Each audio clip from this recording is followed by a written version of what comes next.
lasītajā evaņģēlija tekstā bija šie vārdi, bet tēvs viņam atbildēja: Dēls, tu aizvien esi pie manis, un viss, kas ir mans, ir arī tavs. Bet bija jālīgsmojas un jāpriecājas, jo šis tavs brālis bija miris un ir atkal dzīvs, viņš bija pazudis un ir atkal atrasts. Svētais mūžīgais Dievs, mēs pateicamies par tavu vārda patiesību. Patiesība dara mūs brīvus, kā tu mums to apliecini. Un mēs lūdzam, ka kādu daļu no šīs brīvības šodien caur tavu patiesību varam piedzīvot un apzināties. Āmen. Prieks jūs visus redzēt dievnamā. Mēs šodien esam apstājušies pie ļoti zīmīgas, izvērstas, bagātas, dziļas Jēzus līdzības. Kā jau pamanījām iepriekšējā svētdienā, un kā to zinām, ir īsas līdzības dažos teikumos, kur Jēzus lieto kādu tēlu. Un tad, protams, šī līdzība par pazudušo dēlu ir ļoti plaša, simboliska un bagāta. Bez pārspīlējuma droši varētu sacīt, ka šī līdzība varētu būt vairāku svētkrunu sēriju. Šeit ir iekļauts ļoti daudz, bet mēs apskatīsimies to šodien kopumā un varbūt nevarēsim visās detaļās iedziļināties, bet centīsimies saprast kādas nozīmīgas lietas. Jaunākais dēls dzīvo savu dzīvi, sapņo par savu dzīvi, kā katrs no mums ilgojas izveidot savu labāko dzīvi. Iespējams, dzīvo ar domu, ka tādas kļūdas, kā citi dzīvē pieļauj, viņš jau nedarīs. Viņam noteikti ir tie jaunības sakņi, maksimālisms, un viņam rodas dažādas idejas, kā varētu dzīvē atrast to laimi, lai viņam nebūtu jādzīvo varbūt tā, kā kādi tur tie vecie dzīvo. Un viņam ir doma ceļot. Viņš šajā brīdī pat savu dzīvi nesaist vairs ar savu dzimteni. Viņš ir iztēlojies, ka zāle zaļāk ir kaut kur tālāk.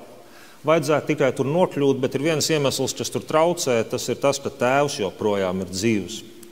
Un viņš nāk pie tēva un viņš saka: dod man manu pienākušos manta daļu. Jēzus klausītāji tajā laikā saprata, ka tajā laikā to paprasīt nozīmēja vēl vairāk, kā ja kāds to paprasītu šodien. Būtībā viņš pasacīja netieši: es vēlētos, ka tu būtu miris. Un Jēzus šajā līdzībā tik precīzi īstenībā pasaka to, kas darbojas cauri gadsimtiem. Iedomājieties, pagājuši ir 2000 gadi. Mēs varētu domāt, kas vien nav pasaulē mainījies. Kāds zināšanu daudzums ir nācis klāt, informācijas daudzums, mūsu iespējas ceļot. Mēs varētu domāt, kas vien nav attīstījies, būvēts un atklāts. Un cik precīzi būtībā cilvēka daba ir tieši tāda pati. Tik precīzi Jēzus apraksta šeit, kā notiek cilvēka tā kā aiziešana no Dieva. Šajā līdzībā Jēzus to pasaka, Jēzus precīzi to nodemonstrē, kad cilvēkam rodas kāda iedomāta brieduma sajūta, ka vienā brīdī šis jaunākais brālis sāk domāt, ka viņš jau gan ir dzīvi sapratis. Un būtībā viņš pasaka: tēvs, tava eksistence un klātbūtne man traucē dzīvot manu ideālo dzīvi. Viņš saka: es vēlos visu, ko no tevis var dabūt, bet es negribu tevi pašu. Jaunākais dēls simbolizē katru no mums, kad mēs sakam Dievam, parasti ne jau skaļi, bet ja tā veidojās tā mūsu domāšana, vērtības skala, kaut kāds skatījums uz dzīvi, pieķeršanās kaut kādai varbūt tādai modernākai ideoloģijai, kā cilvēki dzīvo un veido savu dzīvi, kas būtībā pasaka: es vēlos tavas dāvanas, bet ne tevi. Un tā izvēršas vienmēr tā izvēršas par vienu ļoti dziļu cilvēcisku traģēdiju, kad ir vēlēšanās baudīt dzīves augļus, ignorējot to koku, no kur tie augļi nāk, dzīvot no mantojuma, bet ignorējot to, no kur tas mantojums nāk. no tās dzīves bagātības, kurās tas mantojums ir tapis un sakrāts un izveidots.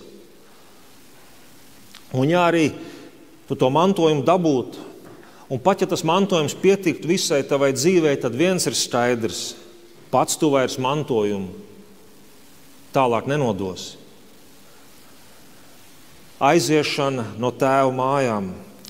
Tā vispirms ir iekšēja kustība prom no mīlestības, prom no saknēm.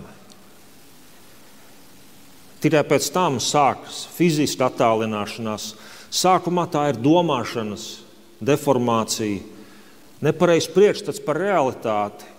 Un tad pēc brīža tā jau ir kā tāda garīga emigrācija, kas sākas sirdī vēl pirms tiek spērti kādi fiziski soļi. Tas nenotiek vienā dienā. Bet tā ir dzīves iztēlošanās, savas ideālās dzīves iztēlošanās,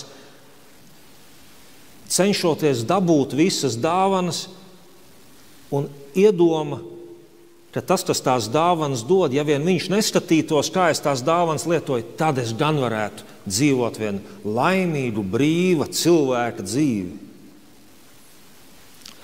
Bet dzīve bez tēva kļūst par dzīvi bez saknēm. Vēlēšanās ēst no augļiem, bet ignorēt to koku, kas tos augļus dod, tas viss ātri vien noved pie paredzama rezultāta. Un tā savā ziņā šodien ir mūsu cilvēces problēma joprojām. Šodien varbūt var pat izteiktāk nekā kādus gadu desmitus atpakaļ. Ir vesela ideoloģija, kas ir pārņēmusi rietumu pasauli, kas vēlas cilvēktiesības, bet ne ticību, no kurienes tās cilvēktiesības vispār nāk, ka katram cilvēkam ir vērtība.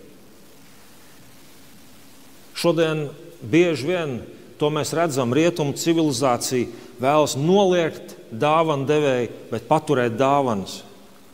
Un kādu brīdi tu jau vari dzīvot un pat justies, ka tu jau esi bagāts.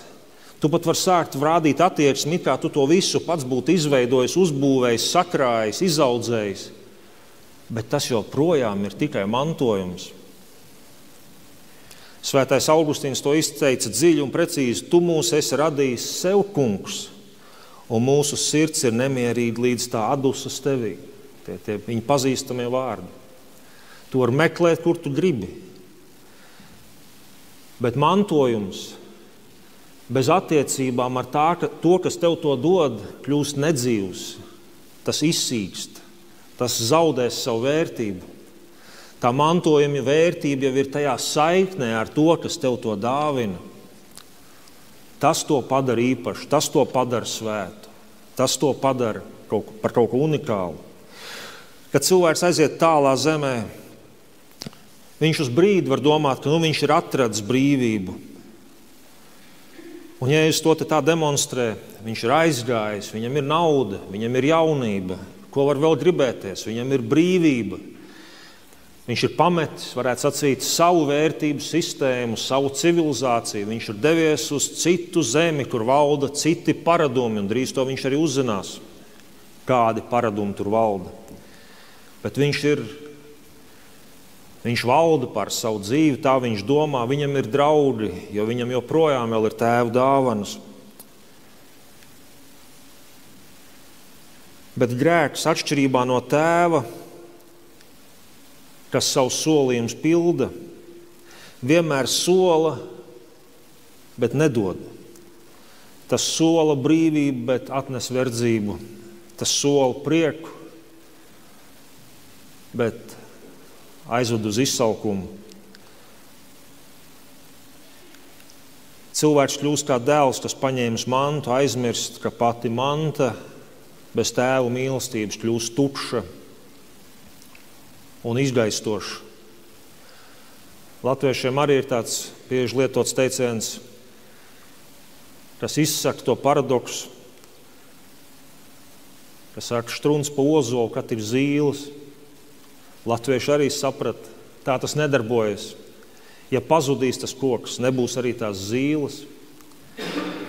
Ja pazudīs tas avots, ja pazudīs mana saikne ar visa labā, skaistā, patiesā devēja, kas ir Dievs, tad pazudīs arī pēc brīža tās dāvanas. Tās nav pašsaprotams. Un rietumu civilizācija ir kļūsi savā ziņā šodien kā šī tālā zeme daudzās tās izpausmēs, kur ir šī sistēma, dzīves filozofija, kur cilvēki cenšas dzīvot it kā Dievu nebūt, bet baudīt vērtības, kuras šī ticība ir radījusi šajā pasaulē, un kādu laiku jau vēl tās vērtības turās.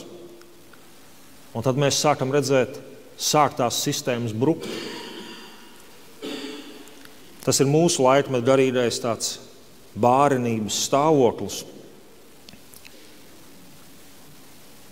Bet aizejot no saknēm, aizejot no avota, aizejot no dzīvības, tā straumi ar laiku sāk izsīkt. Kad viņš bija izšķērdējis, tai zemē izcēlās liels bats, un viņam sāk pietrūkt, tad viņš nogāja, piemetās pie kāda tās zemes pilsoņa, kas to sūtīja savā tīrumā cūgas ganīt. Jēzus klausītāji saprata to milzīgo pavērsienu. Ebreju kultūrā cūgas nešķīst dzīvnieki, kurus netika neaudzētas nekā. Un tagad viņš ir spiests ganīt to, kas viņa dzīves tradīcijā līdz šim bija kaut kas nešķīsts. Un vēl trakāk, viņš būtu gribējis tās sēnavas ēst, un viņam pat tās nedod. Viņš ir vēl zemāk par to dzīvnieku, kas tika uzskatīts par nešķīstu. Tas nenotiek vienā dienā, bet realitāte runās skaļāk nekā mūsu iztēle. Un viņš sāk nākt pie sajēgas, viņš sāk mosties. Un tad tur ir tie skaistie vārdi, kad Dēls nāk pie atziņas. Tā vairs nav tāda sevis žēlošana. Viņš sāk nevis sevi žēlots, viņam ir slikti, bet viņš sāk apzināties to plašāko realitāti, no kuras viņš ir aizgājis. Varētu sacīt, viņš sāk apzināties, ka viņš ir aizgājis no tēva mājām, kur valda citi likumi. Pie tēva pirmos nebaroja dzīvniekus, cilvēkam esot badā. Šī ir cita zeme, šie ir citi likumi. Un tad, kad tas, ko tev tēvs ir devis, ir iztērēts, tad tu dzīvo pēc tiem likumiem. Kamēr tev vēl ir nauda, kamēr tev vēl ir tas tēva mantojums, tu vēl vari uzturēt kaut kādu savu iedomāto pasaules kārtību, bet tad tas beidzās. Un tad ir tas brīdis, kad viņš saprot, dzīve bez tēva ir ne tikai grūta, tā ir tukša un tā ir bez jēgas, un te valda citi likumi, kuros izdzīvot un cilvēka cienīgu dzīvi dzīvot nemaz nav iespējams. Un šajā atmošanās brīdī, kad viņš apzinās to plašāko realitāti, sākās viņa atpakaļ ceļš uz mājām, atpakaļ ceļš uz tēva klātbūtni. Jo nav cilvēkam vienkārši paredzēts dzīvot bez saknēm, bez svētuma principiem, bez attiecībām ar to, no kura tev viss ir dots. Tev tā nav paredzēts dzīvot. Tev nav paredzēts dzīvot atrauti no tā, no kā tu nāc, kura līdzība tev ir ielikta. Dievs nekad nepamet cilvēku. To arī Jēzus šeit parāda. Dievs nekad nepamet cilvēku, bet cilvēks pats aiziet prom no Dieva. Un tieši šajā promiešanā var notikt tāds brīnums, ka Dieva mīlestības dēļ pat tava promiešana var būt tas brīdis, kas tev palīdz ieraudzīt, cik īstenībā Dievs tevi tomēr ļoti mīl. Jaunākais dēls sāk mosties, realitāte viņu sāk modināt, un tā beidzot ir iestājusies, un tad notiek pagrieziena punkts. Dēls sāk sagatavot savu nožēlas runu. Viņš ir nonācis līdz vietai, kur vairs nav iespējams sev melot.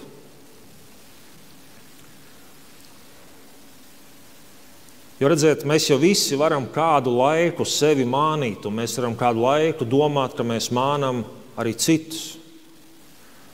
Un reizē mums var izdoties apmānīt sevi un izdoties apmānīt arī citus. Tu vari attaisnot savus lēmumus, tu vari racionalizēt savus motīvus, tu vari visādi viņus pamatot, ka citi ar tā dara. Un kā tad citādi var šajā dzīvē izsisties un kaut ko izdarīt, bet tad vienā brīdī tie apstākļi palīdz tavai iekšējai balsī atkal sākt runāt, un tā balss, tas nāk no dziļuma, kur mīt patiesība, tur mīt joprojām Dieva ieliktā līdzība tevī sāk runāt, un tā ir balss, kas atgādina, tā ir gara balss, kas saka, ka tu esi nokļuvis tur, kur tava piederība nav. Un jo ātrāk tu sāc klausīties šo balsi, jo mazāk liekju sāpju tu izdarīsi sev un apkārtējiem. Bez sāpēm mēs nedzīvosim. Bet jo mēs vairāk attīstam to spēju klausīties šo balsi, jo mēs mazāk nodaram sāpes saviem tuvākiem un paši sev, un jo jūrāk mēs pretojamies, jo vairāk rēts mēs uzkrājam. Tu vari meklēt aizbildinājumus, tu vari uzcelt veselu sistēmu, kas pamato tavu izvēli, bet pienāk brīdis, tad apstākļi, klusums vai dzīves sabrukums padara šo balsi nenoraidāmu. Un tā arī ir žēlastība. Un arī tad mēs saprotam, ka šīs sāpes arī piedzīvot ir svētība, jo tās mūs ved pie patiesības, un patiesība mūs dara brīvus. Jeb citiem vārdiem sakot, patiesība mūs vienmēr ved uz mājām. Reizēm to ir svarīgi piedzīvot, kad tu pavisam skaudri ieraudi savu realitāti, ja tu esi atrauts no saknēm, ja tu esi atrauts no tēva, ja tu esi atrauts no sava radītāja, ja tu esi atrauts no Dieva līdzības, kas tevi ielikt no tā avota. Un tad sāk tā balss runāt, un šī balss nerunā, lai tevi pazemotu. Tā balss nerunā, lai par tevi paaugstinātos. Tā balss runā, lai vestu tevi mājās. Tā saka, celies, ej, atgriezies. Un es jau reizēm to esmu teicis, šī balss, kas aicina nožēlot un mainīties, tas nav pazemojums, tas ir kompliments. Tā balss tev saka, Dieva balss, Dieva gara balss tev saka, tu vēl aizvien apzinies mājas. Tava dvēsele, ja arī kādā brīdī viņa ir tālu prom kā tāds gājputns, tava dvēsele joprojām nav pazaudējusi tās navigācijas spējas atgriezties mājās. Un viņš saka, es celšos un iešu pie sava tēva, un viņš gatavo to runu. Viņš apzinās, tā situācija ir tik nepatīkama. Viņa iztēlotā pasaules kārtība un viņa iztēlotā pasaules brīvība, viņš saprot, tās ir bijušas tikai un vienīgi lamats un izgāšanās. Un viņš gatavo runu. Es domāju, viņš to 100 reižu domā, kā viņš to pareizi pateiks. Viņš saka, es celšos un iešu pie savu tēvu un sacīšu, tēvs, es esmu grēkojis pret debesīm un pret tevi. Jā, pret tēvu, bet arī pret debesīm, pret pasaules radīto kārtību. Es vairs neesmu cienīgs, ka mani sauc par tavu dēlu, to viņš ir izdomājis sacīt. Mēs vēlāk redzēsim, tik tālu viņš nemaz netiek. Un šis ir brīdis, kad žēlastība sāk darboties. Grēka nožēlas sākas tad, kad mēs pārstājam izlikties, ka viss ir kārtībā, ka mēs pārstājam meklēt attaisnojumus. Un reizē mums to palīdz izdarīt apstākļi, kad mēs vairs nespējam dzīvot ar ilūziju, ka viss ir mūsu pašu spēkos. Un tad, kad tas lepnums ir iztukšots un paliek tikai vēlme atkal būt pazemīgam bērnam, nevis neatkarīgam bēglim, tad kaut kas var mainīties. Dēls nezina, ka tēvs viņu uzņems. Un viņš vairs arī neuzskata, ka viņam ir tādas tiesības to sagaidīt. Viņš vairs nejūtas, ka viņš ir kaut ko nopelnījis, viņa paštaisnība ir izgaisusi, un viņš pirmo reizi saprot, ka neko vairs nevar pieprasīt. Un te ir kaut kas ļoti skaists, ko mums katram vajag piedzīvot. Viņš saprot, te ir pienācis manā dzīvē brīdis, kur es vairs neko nevaru pieprasīt. Turpmāk viss būs dāvana. Un kad viss ir dāvana, tu esi pamodies. Tu esi kļuvis patiesi dzīvs. Tad, kad tev viss ir dāvana. Tikai tad tu esi kļuvis dzīvs.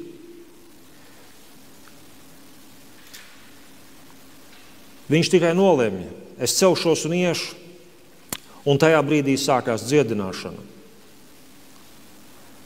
Atgriešanās nenozīmē, ka tu vispirms pats sevi attīri, saved sev kārtībā. Arī tam ir vieta dzīvē, meklēt kādu disciplīnu, uzņemties savu atbildību. Tam visam ir sava vieta, protams.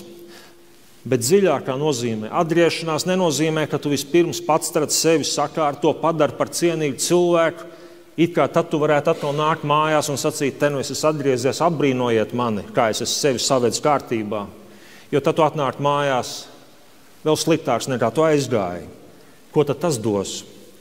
Atgriešanās nozīmē, ka tu saproti, ka tev nekas nav jāizdomā. Tev nav jāatrod pareizie vārdi un jāizstrādā perfekts plāns, kā atkal būt cienīgam. Un tieši tāpēc, ka daudz domā, ka tas nozīmē, ka kristīga dzīve ir atrast plānu, kā atkal justies cienīgam, ka viņi it kā varētu atrast kaut ko, ar ko nu būs diezgan. Ja nu es to izdarīšu, tad nu būs diezgan. Tieši tāpēc daudzi paliek iznīcībā iestrēguši. Jo viņi mēģina atrast plānu, ar kur būs diezgan. Bet, protams, ātrāk vai vēlāk, kad tu ilgāk dzīvot dzīvē, tu pienāc pie brīža, kad tu saproti, ka nav tāda plāna. Un tu saproti, ka tev ir jāspēr vienkārši viens solis, pazemības solis, jo tu neredzi visu ceļu. Un tev ir jāspēr šis viens solis, pirms tu redzi visu ceļu. Es celšos un iešu. Un tad, kad tu to darīsi, Jēzus to šeit ļoti skaidri nodemonstrē, tad Dievs izdarīs vairāk nekā tu spēji sapņot un izdomāt un saplānot. Tavu plānu par to, kā salabot savu dzīvi, nekad nebūs tik labi, kā viņa piedāvājums. Un tavi labošanas plāni, kā savest savu dzīvi kārtībā, nekad nebūs pietiekoši. Dievs vienkārši gaida, lai tu pieņemtu lēmumu, piecelties un iet pareizā virzienā, vienu soli. Pārējo ar lielāku vai mazāku tavu iesaisti izdarīs Dievs, un Jēzus to šeit stāsta. Tu vēl nespēji izdomāt, jo redzi, tu vēl nespēji izdomāt nākamos soļus, pirms tu neesi spēris pirmo. Un tad, kad tu spēri pirmo soli, tavā apziņā kaut kas sāk mainīties, tava apziņa atveras, tava apziņa paplašinās, tu spēji tikai tad ieraudzīt nākamos. Vienā vārdā to sauc žēlastību. Un tas ir tieši tas, ko Jēzus šeit stāsta, bet viņam vēl tālu esot. Viņa tēvs to ieraudzīja un tam kļuva viņa žēl. Viņam vēl tālu esot. Un viņš strēja tam pretī, krita tam ap kaklu un to skūpstīja. Dēls to nebija izdomājis. Tas, kas notiek, ir labāk nekā viņš bija izplānojis. Tas, kas notiek, ir labāk nekā viņš cerēja. Kamēr viņš vēl bija tālu prom, savā ziņā šī frāze ir kā šīs līdzības sirds, tēvs sirds. Tēvs ieraug dēlu vēl prom esot, vēl pirms dēls ir kaut ko spējis pateikt vai pierādīt vai paskaidrot, un viņš skrien viņam pretī. Atkal Jēzus klausītāji tajā laikā saprata, ko Jēzus šeit saka, jo senajos austrumos cienījami vīri neskrēja, straidīja tikai nenopietni puišeļi. Cienīgs vīrs gāja lēni, bez steigas. Skriet vajadzēja, ja tev vajag kaut kam dzīties pakaļ vai mukt, nevis cienījamam cilvēkam. Tas bija nepieklājīgi, necienīgi. Bet Jēzus jau šo stāstu par Dievu debesīs, un ko Jēzus būtībā šeit pasaka, debes tēvam nav svarīga ārējā forma un tēls. Viņam nav mazvērtības komplekss, ka viņam ir svarīgi, ko apkārtējie par viņu domā.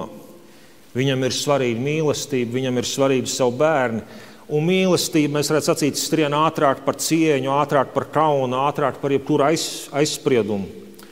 Tēvs negaida, līdz dēls pienāk tuvāk, viņš pārauj šo neredzamo robežu starp vainu un piedošanu. Kadreiz cilvēks spēja uzvilkt savās attiecībās tās robežas tik iecementētas, tik nekustīgas, tik paliekošas. Reizēm tās robežas paliek iecementētas cauri dzimtām uz paudžu paudzēm. Debes Tēvs šajā līdzībā, Tēvs pārauj šo robežu starp vainu un piedošanu, viņš pārtrauc dēlu sagatavoto runu pusvārdā. To rūpīgo runu, ko viņš bija gatavojis, tur jau pēc ūkas silas sēžot, viņš neļauj viņam pabeigt vārdus, es neesmu cienīgs saukties par tavu dēlu. Ja viņa ausīm šie vārdi vairs nav vajadzīgi, Tēvs dzirdēja ko citu, soļus, kas nāk uz mājām. Un tieši tāpat Dievs rīkojas pret katru no mums. Jo redzēt, patiesi drēknošēlas lūkšanas parasti ir ļoti īsas. Gara ir skaidrošanās, gara ir pierādīšana, attaisnošanās, salīdzināšanās, paaugstināšanās, nebeidzamas runas, bet nožēla primāri ir sirds stāvoklis pat bez vārdiem. Un tad, kad tā ir lūkšana, tad patiesa drēknožēla parasti ir ļoti īsa.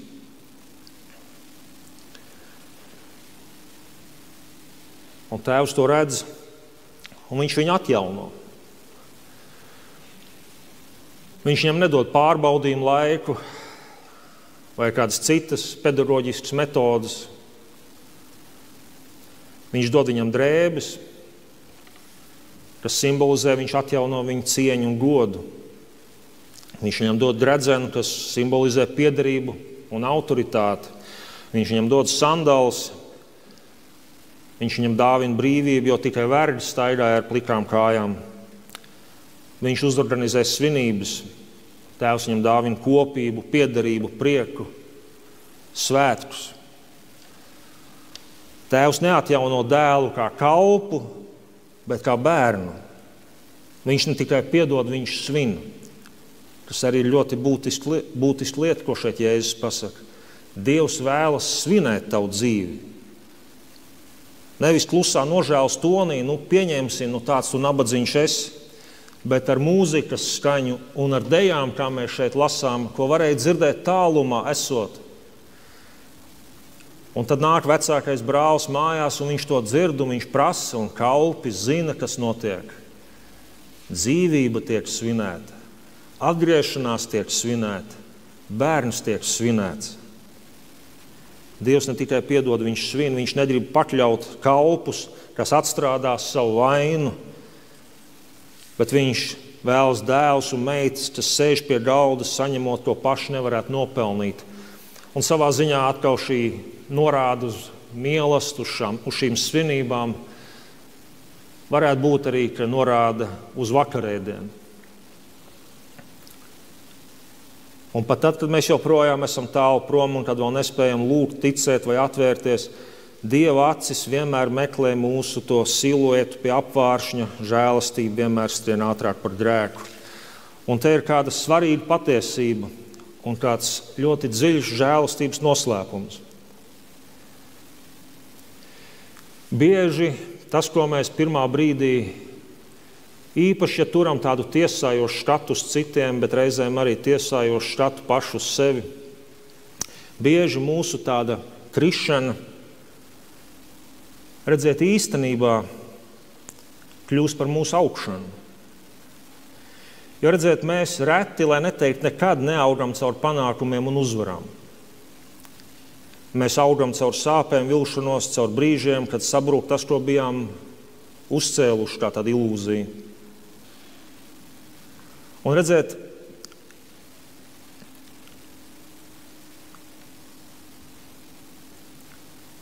varbūt netiesā citus un tiesā arī pats mazāk sevi, bet apzinies vienu tādu interesantu, tas varbūt nav īstais vārds, bet ļoti dziļu noslēpumu. Tad, kad tev ir bijis laiks dzīvē, kad tava ticība kļuva blāva, tad, kad tu varbūt kļuvi skeptisks, pasīvs, varbūt pat tādā ārējā definīcijā varētu sacīt, tu biji tāds tā kā atkritis. Nepārproti to, varbūt tas nebija paredzēts tikai kā zaudējums. Ja tu esi tur tagad, iespējams, tas viss tev ir dots kā augšanas laiks, jo reizē mums vajag tos klusos posmus, kad Dievs mums māca izšķirt, kas ir īsts.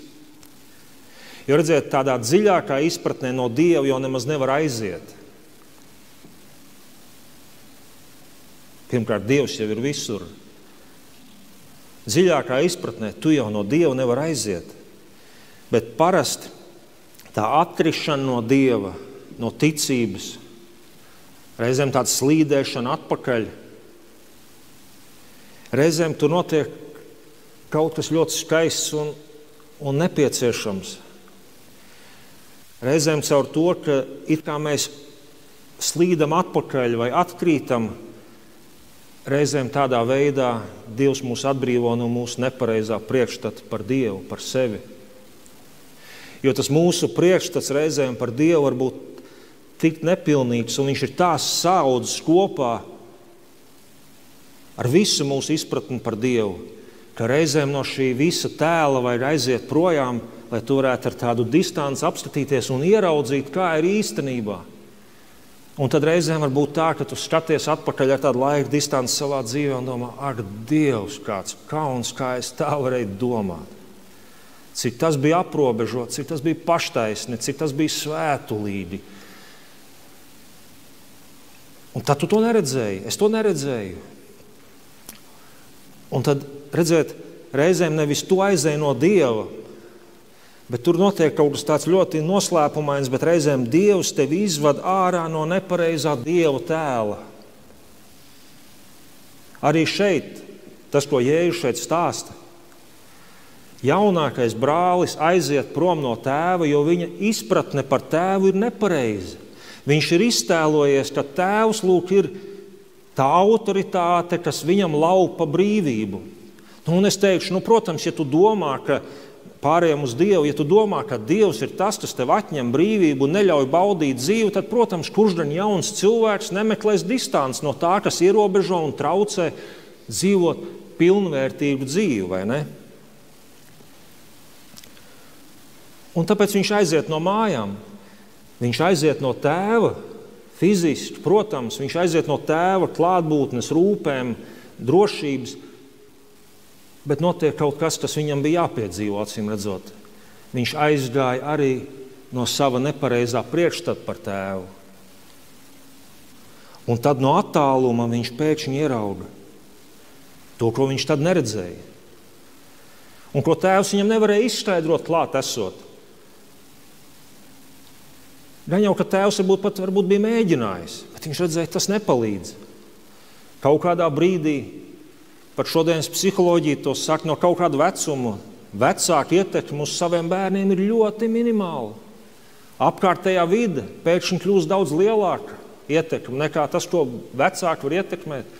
Vecāka lielākā ietekme psiholoģija saka, esot līdz 7 gadiem. Pēc tam aizvien mazāk līdz tā ir gandrīz vai nēsoša. Un tad no attāluma.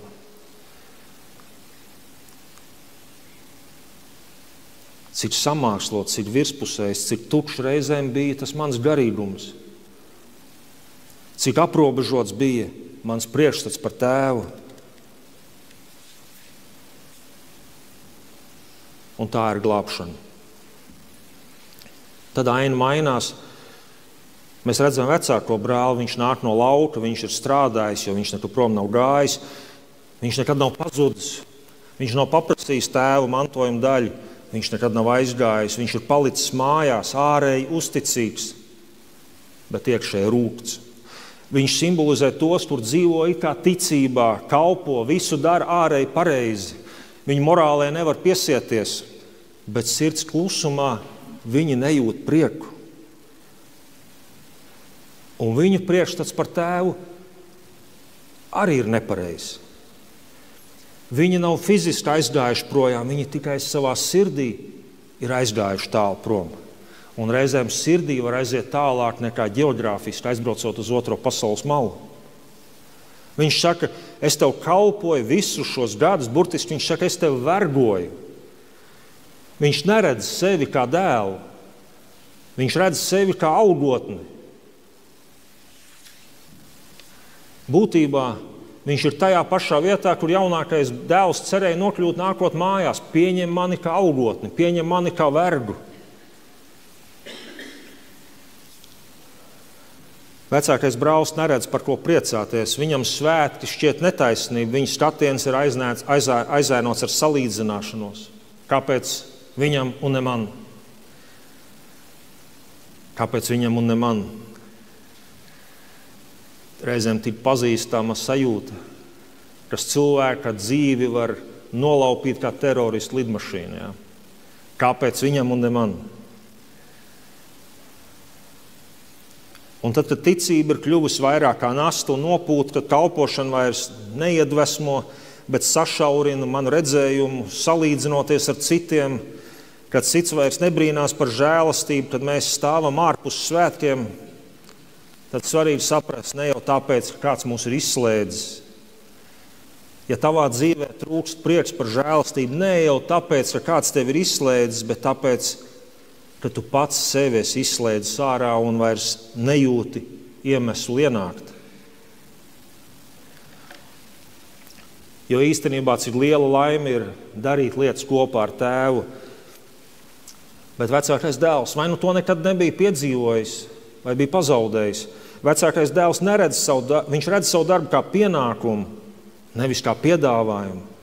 Viņš negaidīja darba dienas rītus, kad viņš ar tēvu runās par darbiem, ko mēs kopā darīsim, un tad ar iedvesmu gāja darbā un organizēja to, ko vajadzēja izdarīt, un pārunāja ar tēvu padarīto un paveikto, un priecājās par uzvarām, un par to, kā viņiem bija kopā izdevies atrisināt kādu sarežģītus jautājumus. Viņam tā sajūta ir sveša, viņš negaida pirmdienas rītu. Viņam tā ir nopūta, atkal būs norādes. Atkal man vajadzēs darīt to, ko dzīves apstākļi un tēvs man spiež.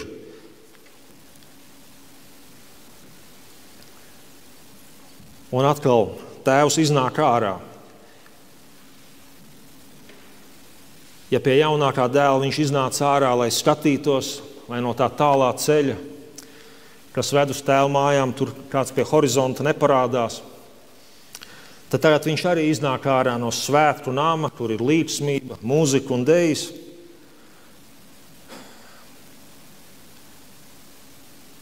Un viņš iznāk ārā dēļ vecākā dēla, kurš ir turpat mājās, bet varbūt daudz tālāk kā jaunākais jebkad bija aizgājis. Viņš ar dēls ienāca. Redz, viss tas ir mans, ir arī tavs. Savā ziņā viņš kļūst pieaudzis. Viss, kas ir mans, ir tavs. Un tēvs aicina abus, gan pazudušo, gan lepno, gan to, kas bija fiziski aizgājis tālu prom, gan to, kas sirdī ir tālu. Gan to, kurš strēja prom, gan to, kurš stāv malā. Viņš aicina ienākt svētkos, jo žēlastība nav tikai personīga izglābšanās. Žēlastība un ticība un dievkalpošana, tā ir prieka līdzdalība, ne tikai personīga izglābšanās no nepatikšanām. Un tas stāsts paliek atvērts. Zīmīgi Jēzus šī vecākā dēla atbildi atstāja atvērtu. Jo iespējams lielākā daļa no tiem, kas to Jēzus līdzību klausījās, bija līdzīgāk mums, kuriem tā vecākā brāļa attieksme ir drusciņi pazīstamāka nekā tā jaunākā. Protams, mēs jau esam abi. Un stāsts paliek atvērts. Vai vecākais brālis ieies mīlestībā, vai viņš pārkāps pāri savam aizvainojumam un ļaus sev būt bērnam, nevis darbiniekam. Un tas ir arī jautājums, ko tēvs uzdod arī mums šodien. Vai mēs, kas bijām mājās, vēl spējam priecāties par žēlastību? Vai mēs tiesājam? Vai mēs ļausim Dievam svinēt svētkus kopā ar mums? Vai mēs kā Dieva bērni ļausim Dievam to prieku svinēt mūsu? Un tas vairs nav tikai par jaunāko vai vecāko brāli, tas, protams, ir par mums, par tevi un mani, par katru, kurš reiz ir bijis tuvu un palicis tālu, fiziski vai sirdī. Un Tēvs gaida abus. Viņš nešķiro, kurš ir bijis sliktāks vai labāks. Gluži kā vecāki nešķiro bērnus, mīļākos un netik mīļos, tie ir visi viņa bērni. Vecāki nekad mīlestību nedala, bet reizina, kā saka. Kurš tad te ir vairāk pelnījis piedošanu? Viņš to nedara. Viņš vienkārši gaida, lai abi ienāk mājās. Viņš stāv uz lieveņa un skatās tālumā. Vai nenāks tas, kurš bija aizgājis, viņš iziet ārā un saka, ienāc viss, kas ir mans, ir tavs, kļūst pieaudzis. Patiesa atgriešanās, redzēt, nenāk no bailēm, tā nāk no sajūtas. Tā nenāk no sajūtas arī, ka vajag būt vienkārši labākam cilvēkam. Patiesa atgriešanās nāk no uzticēšanās žēlastībai. Un atgriešanās ir brīdis, un tas nav tikai vienreizējs moments dzīvē. Tas ir visas mūsu dzīves, tāds svētapšanas uzdevums, tas atgriešanās brīdis, kad tu atzīsti. Vai nu tā fundamentāli par savu dzīvi kopumā, vai par kādu savas dzīves sadaļu, kad tu saki, es pats vairs nezinu ceļu, un es arī pats negribu izdomāt to ceļu. Bet es ticu, ka tu man atradīsi. Un viņš patiešām atrod. Un nevis tad, kad tu beidzot esi gatavs, bet tad, kad tu beidzot padodies. Tā ir tā atgriešanās. Jo Dievs nav noguris tev piedot. Un šis stāsts ir Jēzus aicinājums ne tikai atgriezties, bet arī dzīvot mājās. Dzīvot tajā attiecību tūmā ar savu radītāju. Nepazaudēt ne jaunības ideālismā un muļķumā, ne tādā vecuma rūgtumā, nepazaudēt to prieku, to pateicību un to sirdi, kas jūt radītāja klātbūtni. Jo redzēt, Dievs nav tiesnesis, kas vēro no malas. Viņš ir Tēvs, kas skrien pa ceļu pretī, viņš ir tas, kas iziet ārā un aicina iekšā. Un vienīgais, tas var tevi atturēt, arī šodien, nav ne grēks, ne pagātne, ne vājums, tikai un vienīgi neticība, ka šī mīlestība joprojām tev gaida. Un tad, kad tu beidzot nāc mājās, tad tu saproti, viņš katru dienu ir skatījies un tev gaidījis. Un tajā brīdī tu uzzini, ka tas, ko tu kādā dzīves situācijā sāki domāt, ka tas ir tavs gals, patiesībā bija tikai sākums. Nākamā svētdien mēs svinam uz draudzes svētkus. Mēs ceram uz baznīcas koris uzlikt krusts. Un krusts ir tā zīme, ka tas, kas bija paredzēts kā gals, izrādījās sākums. Kuras ir tās dzīves beigas tavā dzīvē, kur tev vajag, lai tev Dievs iedod sākumu? Tajā jomā tev nav jāizdomā ideālais savas uzlabošanas plāns. Tajā jomā tev ir vienkārši jāspēr viens solis pareizā virzienā, un Dievs izdarīs pārējo. Āmen. Debes Tēvs, paldies, ka tu aicini mājās, ja esam tālu prom. Paldies, ka tu aicini svinībās, ja esam mājās un skatāmies uz visu no malas. Paldies, ka tu aicini iekšā. Paldies, ka tava glābšana nav mūs tikai pasargāt no nepatikšanām un dāvāt mums kaut kādu minimālo izdzīvošanas programmu, bet paldies, kā tavs dēls mums to šajā līdzībā norāda, tavs plāns ir ievest mūsu svinībās, ievest dzīves pilnībā, ievest spējā priecāties par dāvanām. Kad mēs saprotam, viss ir dāvana un topam caur to dzīvi. Dievs uzrāda, kuras ir tās jomas katram no mums, kur tu beigas vēlies pārvērst par sākumu. Mēs nevēlamies tev skriet pa priekšu un stāstīt, kāds tas sākums varētu izskatīties, jo tavi sākumi vienmēr ir labāki, nekā mēs tos spējam iztēloties. Tāpēc mēs esam gatavi saņemt no tevis, pārvērt mūsu beigas sākumos, kā tas ir skaidri redzams krusta zīmē. Par visu tev pateicamies. Āmen.